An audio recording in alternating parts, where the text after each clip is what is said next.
Losing weight has always been a real struggle for me, and for many years I thought it was because I just wasn't going hard enough. But the truth is, it's because I wasn't given the right information. And if you have the right tools, weight loss is actually fairly easy. Now, the first tool that you need in order to lose weight is probably the one that you've heard most about, which is a calorie deficit. I spent so many years trying to deny this fact, but as far as we can tell, scientifically speaking, this is the only definite truth when it comes to fat loss. You have to be in a calorie deficit. You have to consume fewer calories than you burn in a day. And if it hasn't worked for you thus far, you either haven't been doing it long enough or haven't been in a deficit. And that is something that you kind of have to finagle. You have to track, you have to figure out, you have to test until you get it right. And realistically, that may not be an easy path, but it is necessary in order to lose weight, as much as I hate that to be the case. The question, of course, is, well, where do you start? How many calories should you be eating in a day? And there are many people who are going to say, go out and find a TDEE calculator and start there. Personally, though, I think there's too much wiggle room in this kind of concept because you are given a number and then you have to kind of determine where your deficit should be.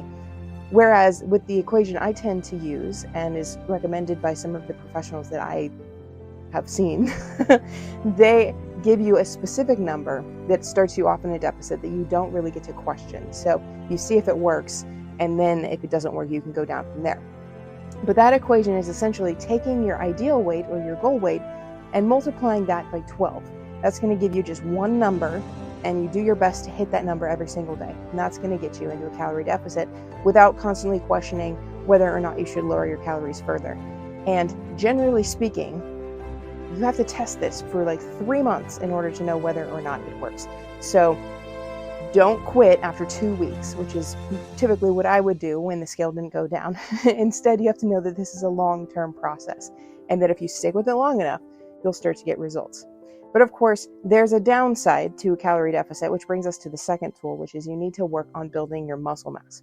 And generally speaking, when you're trying to lose weight and you hear that 1/4 of the weight you lose is going to be muscle mass, at least the thought that went through my head was, well, what's the big deal? So I lose a little muscle. Well, turns out there is kind of a problem here because muscle is responsible for all your movement. Now, it does actually burn more calories per pound than fat as well, so that's an added benefit. But the biggest issue is the loss of movement or the less capable body that you will wind up with.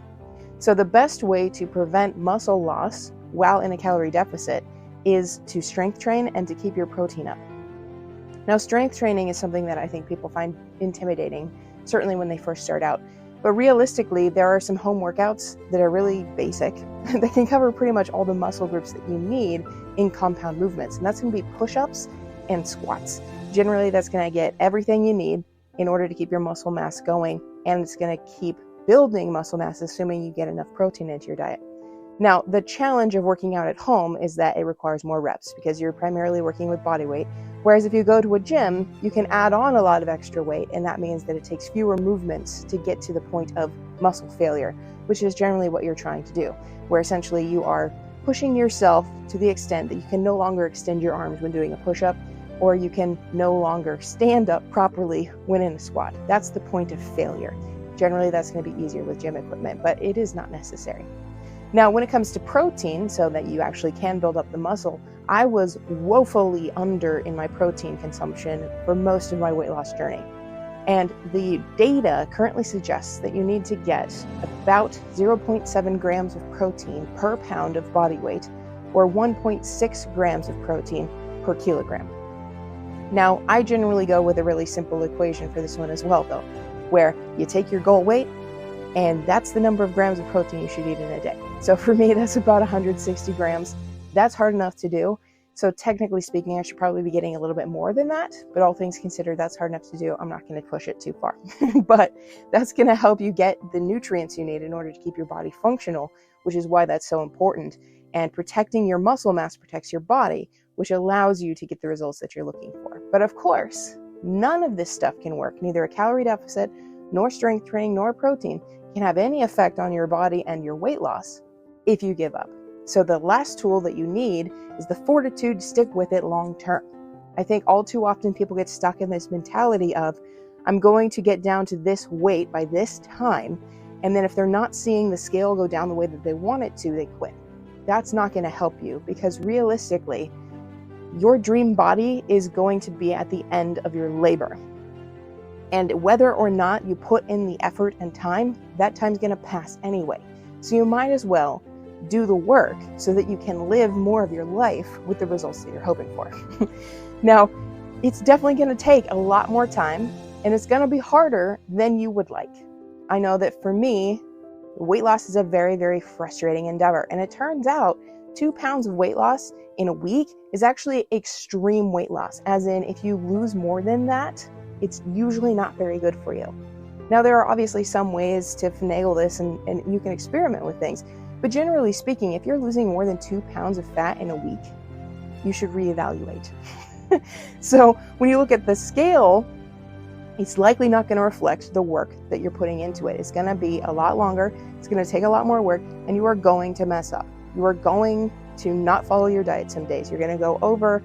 You're going to eat things that don't necessarily fit, and that's okay. We all do it. We're all going to mess up. It's going to be a trend probably for the rest of our lives, because it's not realistic to expect us to not eat birthday cake ever again.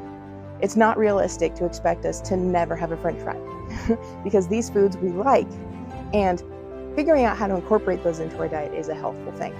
Now, that being said, even if you are strict on your diet and you follow it to a T and you're getting in a lot of exercise to keep your calorie burn high, the scale still likely isn't going to fit or match the work that you're looking at. All too often, people get on the scale at the beginning of the week and they see a number like 200. And they're like, hey, I'm about to get down into the 100s. This is going to be awesome. This is the first time in years. But at the end of the week, after so much work, they step on the scale and it says 201. And they're like, what the heck? I did everything right.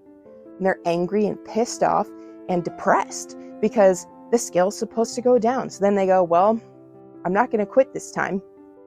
But obviously this isn't working for me. So I guess I need to cut my calories a little bit further. But that's actually a bad approach, because the very next day you could get on the scale and it will read 197, which would actually indicate that you're losing weight too quickly.